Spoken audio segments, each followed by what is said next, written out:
10 minute کیا ہوتا ہے؟ اگر مجھے یقین ہوتا نا کہ میں ایک ایک کے پیر پکڑوں گا تو وہ نمازی بن جائیں گے، میں کوئی مبالغہ نہیں کرتا، میں تمہارے پیر پکڑ کے کہتا نمازی بن جاؤ، کیونکہ دنیا اور آخرت کی ساری مصیبتیں نماز چھوڑنے کی وجہ سے، گناہ پر دلیری نماز چھوڑنے کی وجہ سے۔ مسجدوں کو آباد کرو، بچے کو نمازی بنا دو، گھر میں نماز کا ماحول بناؤ۔ سالن میں نمک زیادہ ہونے پہ بیوی کو مارا ہے، کبھی نماز کے لیے ناراض بھی ہوئے بیوی سے؟ بچہ اسکول نہیں گیا تو اس کو مارتے ہو، بچہ نماز نہیں گیا تو کبھی اس کو مارا ہے؟ نماز کو اہمیت دو، اور اگر سن لو نماز نہیں پڑھو گے تو پھر سن لو، سیدنا فاروق اعظم کو جب زخمی کیا گیا شہید کرنے کے لیے، پورے بدن سے خون رس رہا تھا، آپ نماز کی تیاری کر رہے تھے، لوگوں نے کہا امیر المومنین پورے بدن سے خون رس رہا ہے اور آپ ابھی بھی نماز کی تیاری کر رہے ہیں، تو فاروق اعظم نے فرمایا لوگوں میں نے اللہ کے رسول سے یہ فرماتے ہوئے سنا کہ جس کی نماز نہیں اس کا دین نہیں۔ سبحان اللہ سبحان اللہ، اللہ کے رسول علیہ السلام فاروق اعظم بیان کریں جس کی نماز نہیں اس کا دین نہیں، جس نے نماز چھوڑ دی اس کا دین میں کوئی حصہ نہیں، جس نے نماز چھوڑ دی اللہ نیکوں کی دعا سے اس کا حصہ ختم فرما دیتا ہے۔ سوچو کتنا بڑا نقصان ہے، صرف 10 منٹ کا وقت نہ نکالنے پر کب تک غفلت کرو گے، کب تک رنگریلیاں کرو گے، کب تک دنیا کی رنگریلیوں میں رہو گے، کب تک دنیا کی موج مستیوں میں رہو گے؟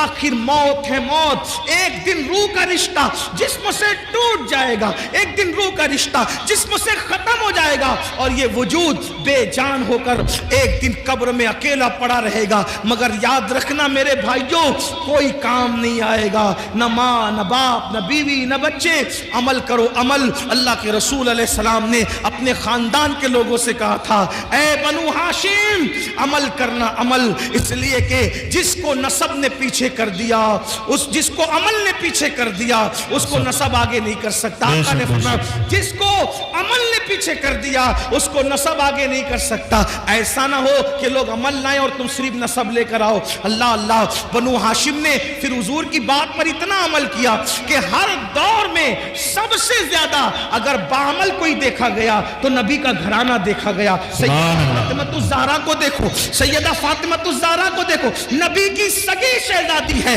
لوگ سوتے ہیں فاطمہ الزہرا ایک ایک سجدے میں پوری رات گزار دیتی ہے۔ پھر اس کے بعد آپ دیکھو اماں عائشہ صدیقہ رسول اللہ کی پیاری زوجہ ہے، اللہ جب راتوں کو عبادت کے لیے کھڑی ہوتی تو جہنم کے عذاب کو یاد کر کے اتنا روتی کہ صبح کو آپ کا دوپٹہ ایسے نچوڑا جاتا جیسے دھو کر پانی نچوڑتے ہیں، ویسے اماں عائشہ کے آنسو نچوڑے جاتے، اتنا روتی تھی رسول اللہ کی پیاری زوجہ ہے۔ اس کے بعد امام حسن کو دیکھ لیں، امام حسین کو دیکھ لیں، مولا علی کو دیکھ لیں، غوث پاک کو دیکھیں، پھر 40 سال تک عشاء کے وضو سے فجر پڑھنے والی ذات نبی کے خاندان میں ملے گی۔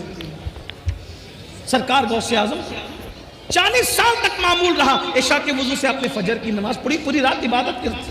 سرکار غریب نواز 97 سال کی عمر پائی، اول کے 27 سال دن کو بھی کبھی سو لیتے تھے، کبھی رات کو بھی سو لیتے تھے، آخری کے 70 سال نہ دن کو سوئے نہ رات کو سوئے۔ بابا قطب کہتے ہیں ہم نے غریب نواز کو کبھی سوتے نہیں دیکھا، ہمیشہ عبادت میں دیکھا۔ یہ وہ لوگ ہیں جن پر مسلمان ناش کرتے ہیں، جن پر اہل اسلام ناش کرتے ہیں، ان کی عبادتیں یہ اور اپنے اعمال دیکھو۔ ہم گھمنڈ میں، ہم تکبر میں کہ ہم جنت میں جائیں گے۔ مجمع الزوائد کی روایت ہے اللہ کے رسول علیہ السلام نے فرمایا جو اپنے آپ کو قطعی اور یقینی جنتی کہے میں محمد اعلان کرتا ہوں کہ وہ جہنم میں جائے گا۔ سبحان اللہ صلی اللہ علیہ وسلم نعرہ تکبیر۔